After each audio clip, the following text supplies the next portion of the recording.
Welcome to the Ultimate Coach Podcast, Conversations from Being, inspired by the book, The Ultimate Coach, written by Amy Hardison and Alan Thompson.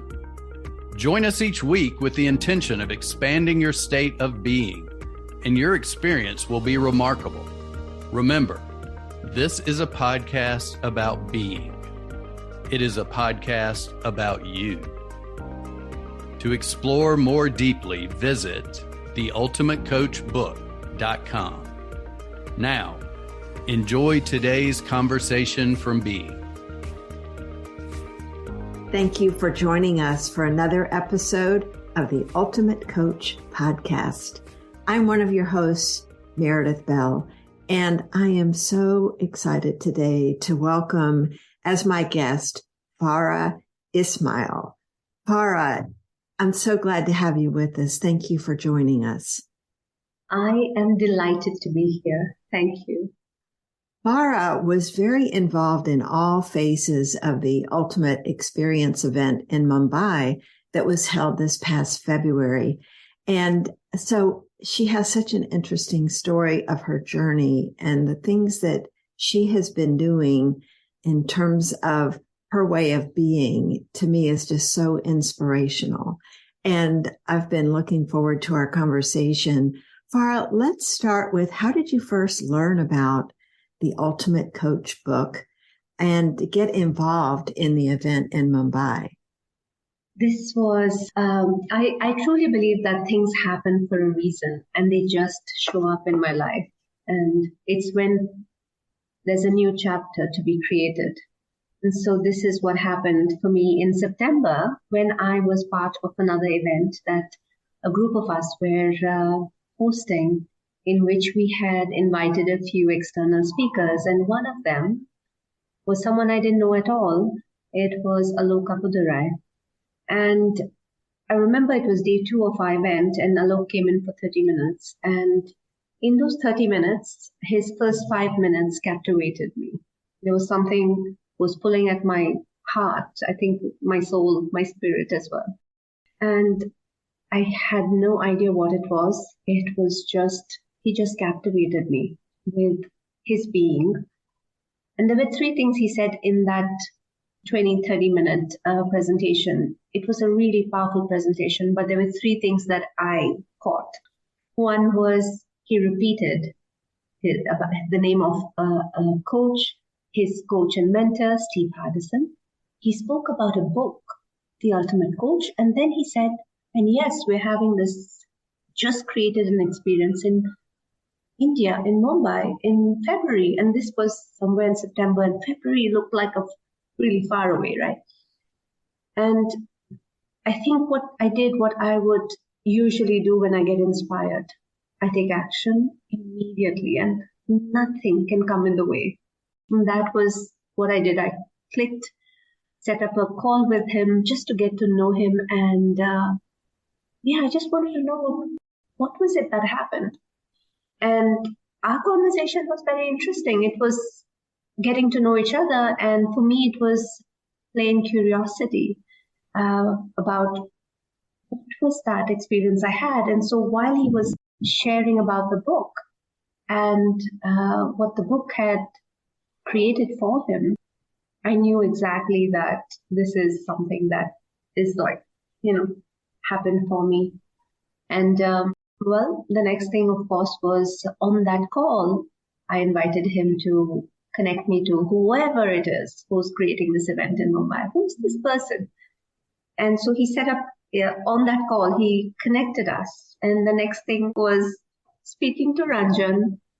And I just knew that this is where I'm going to be serving. I don't know what it was, Meredith, but that was how it happened.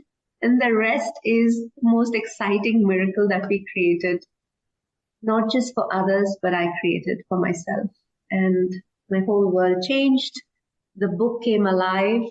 Steve Hardison came into my life.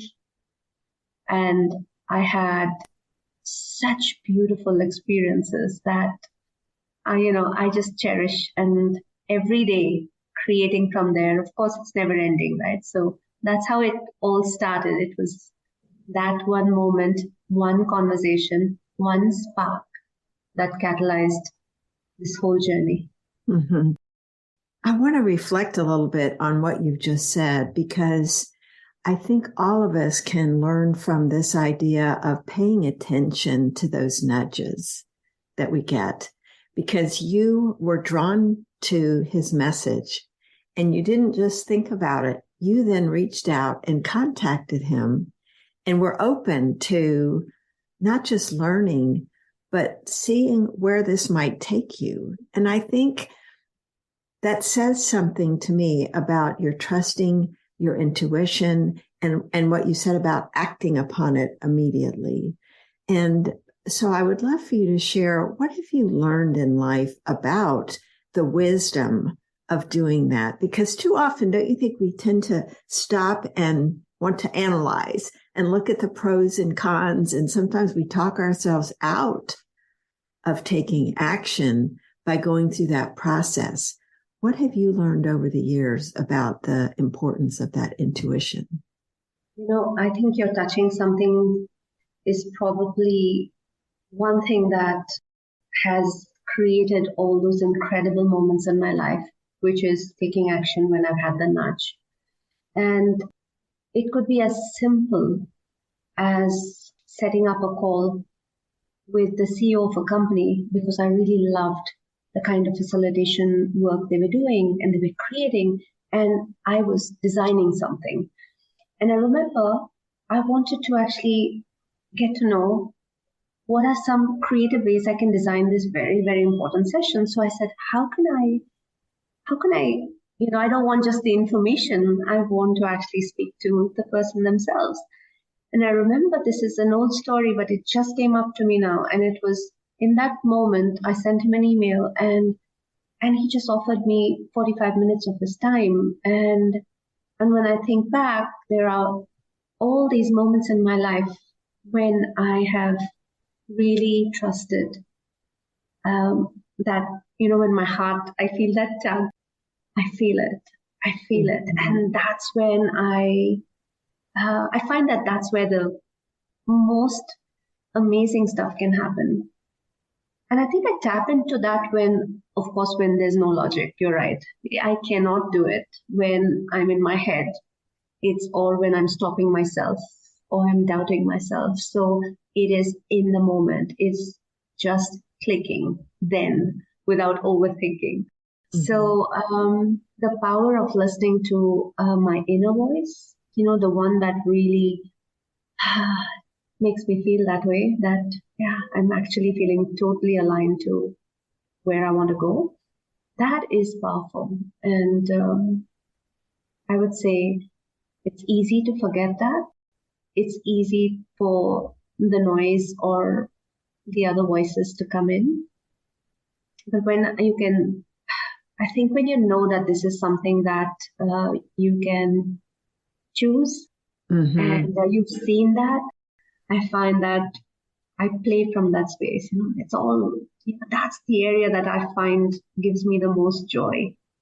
So I think I choose a lot of that. And that's where it's limitless, right? There's mm-hmm. no limitations and there's only possibilities. So for me, the word possibility is ingrained. So everywhere, I struggle, I see the road ahead. And so while I'm here, I'm able to, look ahead and find a new path. So I find that could be coming from two things. One is the fact that I have this incredible, that hope that I can always find a new, different way. And the second is tapping into what we have inside of us, which is this incredible wisdom that comes when you're truly aligned. Truly aligned. Yeah. And when you say fully aligned, what are you referring to? Fully aligned with what? Yeah, what I meant was when I'm aligned with what I truly care about or value. And so that's when I feel like I'm walking towards something, which is taking me towards creating something that will expand me or expand the work I do or touch other people's lives. So a big part of it is contribution, transformation. So when those things get involved, it's magical because those are the things that fuel me. And so I think I get aligned when I know I'm in alignment, when something thrills me, which makes me like really want to wake up and do something, when it's really important, when it's bigger than me. And so those are the things that really help me to say yes and tap into it. That's great. There's a couple of things from that. One of the thoughts that came into my mind, because I've done this myself. We get into doing so much, human doings. And the thing that for me, the book of being, the community has really helped me think about as I listen to stories like yours and others is this importance of slowing down and the key word you used of listening to your inner voice, your inner wisdom, where we have all of this stored, but we don't always take the time to really pay attention to it because we're outer focused. And so I am guessing, and tell me if this is accurate, that you have developed some practices that have helped you slow down, take time, and listen.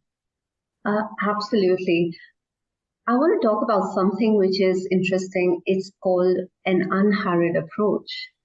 And it came from Johnny Moore in Cambridge. And I remember years ago, I read about being unhurried. It's an experience that is unhurried and unhurried conversations. And that's another tag. Okay, that's another hat pull. Because at that time, I guess there was a lot happening. There was so much of overwhelm, and I was looking for that. And that was a calling. And it's so interesting. I wrote to Johnny Moore. And of course, I was part of one unhurried conversation. And can you imagine? Before I knew it, I was in Cambridge. My daughter went to Cambridge, so here I go, and I experienced Johnny Moore in a coffee shop where we had an unhurried conversation, and from there I became a host for the unhurried conversations. And what was so interesting about being unhurried is it's not about stopping and being slow, but it's really about the quality of your thinking, the quality of your listening.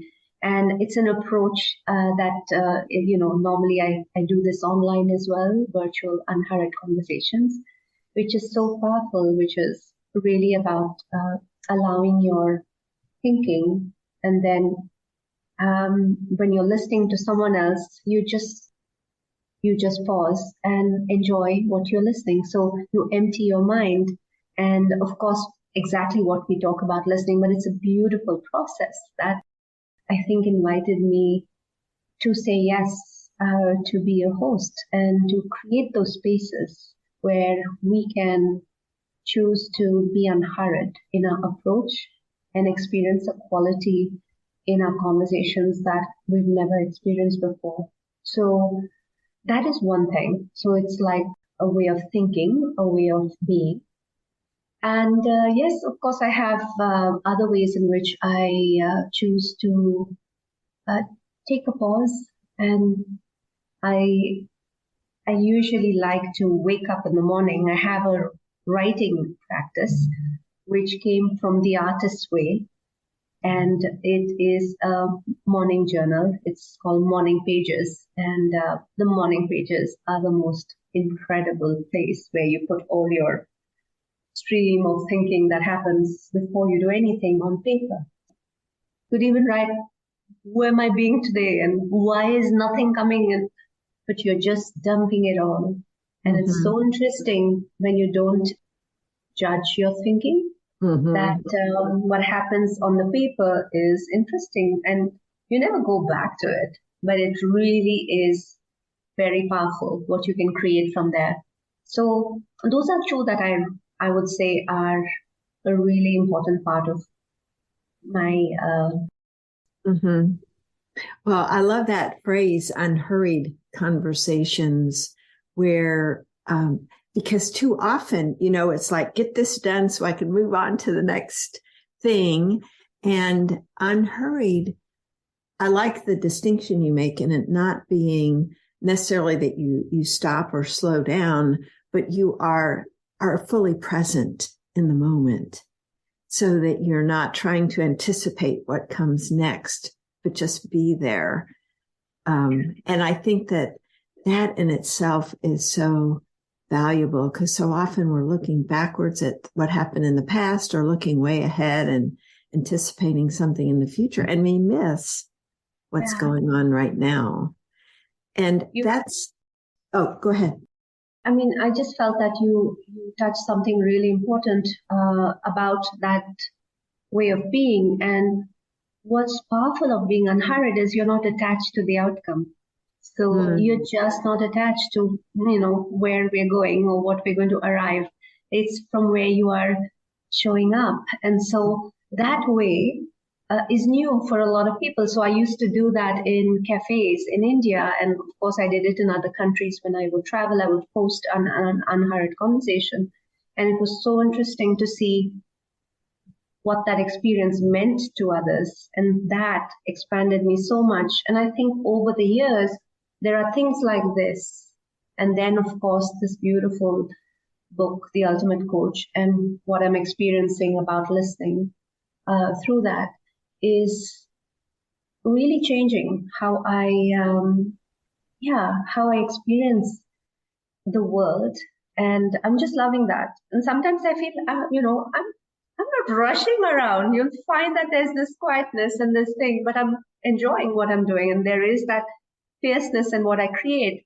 There is that like I used to be like that before. If you saw me, I would be doing so much, but under the water, I would be like this, feet would be Paddling going like hard. This. Oh, no one would see it above because I was really good at masking it. Okay. So good at that. But it was crazy.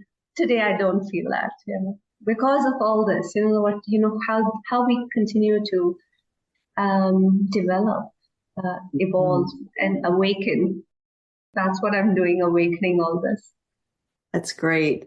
Well, I was thinking about the Mumbai event, and I know that, there was so much you were involved with before, during, and after. And one of the things I'm curious about is what you learned about giving and receiving as a result of being part of that process. I think I learned a lesson really quickly. This was even before we just started creating the event, and it was like months before. And I remember, messaging Steve Hardison, telling him that Amy and you are coming here. How can I serve? What can I support you with? And, I really want to see how else can I make you experience. And I love his directness. And he said that we're really taken care of. And, I can notice that you have this sense of hospitality and service. How could you turn that around to every single person who's coming for this event? That was a goosebump moment for me because I had never seen it like that. And so I was able to so for me, giving turned in a very different way. I could really expand it to anyone who was looking for support, etc. So I was there. That's one thing. The other was I created myself. So I come from this thinking that, if I'm organizing something or if I'm part of a creation, then I am fully responsible for your experience. In the sense, good, bad, ugly, I am responsible. So I had that thinking, and it was very subconscious. And I was really, really grateful because I hadn't noticed that thinking. Because for me, it might have come out like, I want more information from the team. we're not having enough information. How do we create this? You go into the event and you want to have everything, all the T's and all the dots there. So that need for certainty was really high. And that came from the sense of, we are the hosts. We're hosting it in India. We are creating it. And then, of course, I had this most incredible experience, and I've been touched by this one happy man, and that's Harry, many times. And this happened in Mumbai. I arrive in Mumbai, and that day I meet Harry, and Harry is spending 30 minutes with me, and he notices something. He notices that I'm in this giving mode, that I believe that I need to give so much that that's all he saw. And so in that moment, he was so present to that. He helped me see this difference of receiving and, how I could be in service of the entire Mumbai experience if I was like a golden bowl and I was also receiving, because receiving is also giving. So be in that space where you can receive. And I remember him holding my hand and, there was music playing and he was telling me, can you hear that? That music can come and go. It can play and it can disappear. But unless you are catching it, unless you're paying attention to it, you're receiving it, it doesn't make a difference. The water, the tide, it can come and go, the waves, but it's you who makes the difference because you are receiving that. So he was making me see that, and I was like, oh, hi. I remember sitting there, meet him for the first time, and I'm like crying. It's like, oh my God, this is incredible. It was small, it was big for me. And who I was the next day was it was a really interesting space that I was on the day of the event. So I wasn't sitting there trying to make everybody happy if something didn't go right, or I was not paying attention to the speakers because I wanted the group to be, these 300 people to be well taken care of. I was one of them. So I would say I shifted that day that receiving is also giving. Yeah. That was one distinction I had that shifted a lot for me. I'm still working through that. Those are so powerful. And it really, everything we're talking about is woven together because you were present with Harry to hear what he was telling you. You were able to receive that message and realize there's more to this event than just giving. So what were the benefits that you found in opening yourself to also receiving? I think the biggest benefit was feeling the miracle of being in that room, being the miracle there, and just absorbing in a way that, I felt, I was walking around with, like I was much taller, and I was just so present to what I was experiencing. I didn't want to really pause that. So we had beautiful interactions. So I was fully with people. And when I came from that space, I was really in the most authentic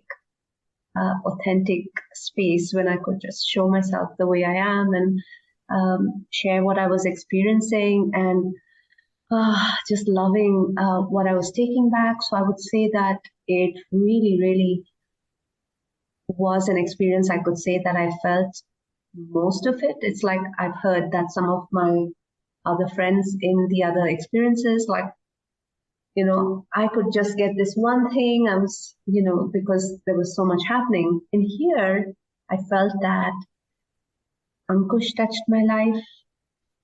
Eric Lawform touched my life. Steve and Amy, they touched my life. I mean, for me, it was like a wholesome experience. Yeah, I was being touched by every single person, the person I was sitting next to. Otherwise, I would miss that. I would not be able to have that. So I think it was really important to be there in that way. This is such an important insight for those of us who love to help and focus on giving, that it's equally important to be open to receiving from others, and not necessarily somebody giving you something, but just being open to what you can learn from each person that you encounter, and receiving their humanness, the gift of themselves, because everyone has something to teach us, I think, if we're open to it. And that's what I'm kind of drawing out from what you're bringing up there. You just opened yourself up in a very different way and made that shift. And I'm curious too, Farah, because I know your document has become very important to you. And I would love for you to talk about what's been your process for creating it. I know it's probably still, a work in progress, because we're works in progress. Yeah. But talk a little bit about what that has been like for you and what it's meant to you. So it's really interesting that when I experienced Alok's document, that he was actually speaking his document, that's what called to me, right? So, and when I experienced that later on, when I was part of the book and the Facebook group, that's when it all just dawned on me that there's a way of being where you can live into this every day. And of course, I created my own limits. I told myself, and there must be a way to create this. There will be a time to do it. I'm not yet ready. And I did all that to myself. And of course, looked at other people's documents like, wow, I was getting inspired by the power in creating yourself in such a powerful way. And I had a few opportunities to, again, open my heart to creating. And one came when I was speaking to Gary Moller. And we had one conversation, and that was such a beautiful conversation that took me to a space of creating one line of my document. And then came another opportunity when I said yes to being part of the book reading season 3. And this was much before the Mumbai event. Somewhere in January, Tanya had reached out, and I just knew that's another way. My heart said, this is where I'm going to be, not just serving, but also not serving others only, but also serving myself, because this is my way of living living what's in the book. Because the first time there were so many other things that were happening. So that was such an incredible, oh my God, Tanya's creating magic with the entire team. So the first time I went for this team meeting, and here was what we decided to do, which is we start the meeting with one person reading the document, and others can read one line, and then we do that for the next meeting, etc. And I just paused and I said, okay, I don't have my document. And that was where the opportunity to, create from there. So I created my document over a week. And the next meeting, I put my hand up and I have read my document for the first time. And it just felt so incredible, because sometimes, I'm looking for perfection. I want this perfect thing to be ready, and only then I'm going to live into it. And of course, that's something I shifted as soon as I did that, because I felt that so much of that I'm living it every day. And that's what's going to be a part of my, of how I wake up. And lastly, the most exciting thing that happened for me is here created this document and not yet fully into it. Okay, so I'm thinking, oh yes, there's a way in which I can read it, etc. So not knowing anything, doing all this on my own. And after the event, the Mumbai event, I offered to have a Zoom meeting for anyone who wants to I would like to share my experiences, because I had really shifted my ceiling to floor many times. And I had about 25 people who had signed up for that. And it was 5 a.m. for Steve. And Steve had shared something really interesting with me on Messenger. He said, "I'll be there. There are only two things can stop me from being there. One, your Zoom will not allow me to come in, or I'll be dead. Or if I'm dead." I was like, what? What kind of commitment is this? And the next day, which is my evening, I open my Zoom, I'm waiting, and there's only one person who shows up. Only one. And so Steve and I had a conversation where I shared most of my experience. And as I was talking about this journey of, peeling these layers of what I think about the document, he just stopped me and invited me to read it. And then I had this beautiful moment of, what are some different ways that I can make it my own? How could I live into it differently? And so I was really, really grateful for that moment as well. So I want to say that it's in work in progress. It's so incredible that I can live into what I've created. I'm looking to, make it a part of me every day. And I watched that video, Farah, because you made it available, and it was a beautiful conversation. And I loved how Steve invited you to share your document and his really loving and encouraging response to that. I would love for you to share, what are one or two lines from your document that have become especially meaningful for you in terms of where you come from and living into those particular statements? I think one of them that I absolutely, I just love living into that, which comes from the space. I'll share the line in a bit, but it comes from the space when I believed that, I don't judge easily, that I was beyond judgment, because I came from this space of true, I love life, I love people, I love their thinking, I love my family. And so it's so interesting that, I would not get into conversations that would be judgy or, talking about somebody else. So that was a way of my being. And so I thought that I don't judge. Okay. It's not easy for me to judge. So I was like, oh. And then came this, and then there's this powerful awareness that happened in a conversation with Gary, that a couple of things that I was forgiving myself when I was talking about a few things that I want to forgive myself came from the space that I was judging myself a lot for a few things. And that made me really, really go deep. And from there came that line that, look at me, the line is not showing up immediately. Yeah, which is... Take a moment while you're doing that, because I think that what you're talking about is so important when we look at our efforts or our attitude, our way of being, of not being judging of other people. And yet we're sometimes not aware of how much we are judging, criticizing ourselves. And that what you're bringing up, I think, is so important, because just as we would show compassion, forgiveness to others, we need to do that with ourselves as well.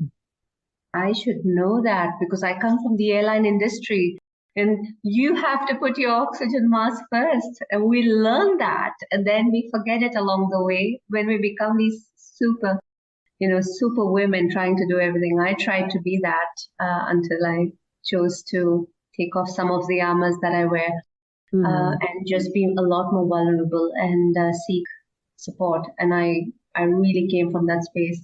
So the two statements I want to talk about that really drive everything for me is no one is worthy of my judgment, especially me. And everybody is worthy of my respect. So for me, that's really important. And the second one is, it came from the space of me taking time to pause in my life, take time for myself. So I was judging myself for creating that for myself. So here's what my one of my lines are. I renew myself every day, powerfully, without fail. So taking that time is something that is so important. So those were the two ones that really are important for me. Mm-hmm. Thank you for allowing me to go there. Oh, yes. Because I think, sometimes when we're looking at creating the document for ourselves, we can get inspired by someone else's and want to adopt, say, a line that they have. And yet I've learned myself in the creation of my own, it's realizing that process we go through of identifying where have we judged ourselves and the process of forgiving ourselves. The lines emerge as a result of going through that process so that they ring true for us and are such an important aspect of who we are. What was the relationship for you of that self-forgiveness process in arriving at the statements you created in your own document? I think that self-forgiveness process is ongoing. I find that it's underestimated. The fact that I didn't know, I had no idea that there was a way in which I could really do this work, which is forgiving myself for judging myself and then looking at what's the truth in this. And so that was so powerful because it helped me to, like Steve says, clean it up, right? So it really helps me to clean it up and just, and then live every day and create from there. Otherwise, I'm going to feel burdened and I'll make up these beautiful stories. And I think I realized that quite a bit of time, I didn't know that there was these stories that were playing on repeat. I didn't even know it. And so I guess that it has really helped me to shift from there, really shift from there. And every day it's like you discover something and it's an opportunity to create from there. And it starts with self-forgiveness. And as Steve says, forgiveness should be like breathing. It should be automatic. So I'm leaning into that and I'm feeling so free, so amazing, so beautiful on the inside. So I want to say, it's amazing to actually live that process, to be able to create from there. Yes. And that's a beautiful way for us to conclude our conversation today too. Just that the raising of our awareness so that we can notice when we are judging ourselves and forgive quickly so that we don't get bogged down. And as you say, the freedom you have is something that is palpable. You can feel it and others can feel it when they're in your presence. So Farah, thank you so much for the gift of you today in our conversation and the way you show up and the way you are being. You just glow. It comes across in your voice, thankfully, because we don't have this on video, but you're really a gift to the world and you've been a gift to our community and our listeners today. So thank you for who you are. Thank you, Meredith. I've enjoyed all our exploratory calls and today just loving your presence, loving your listening. And when you acknowledge me, I want to say what you're creating and doing for the community through this, I just think is not comparable to anything. So thank you for giving so much of you and I love you. Oh, thank you. Thank you for listening. If you know someone who would benefit from today's conversation, please share this podcast with them. Also, we invite you to visit theultimatecoachbook.com so you can continue your personal exploration of being. There you will find links to join our wonderful community, get your own copy of the Ultimate Coach book, and more. Simply go now to www.theultimatecoachbook.com. That's www.theultimatecoachbook.com. The link is also available in the show notes. We appreciate your support. Be blessed. Be you.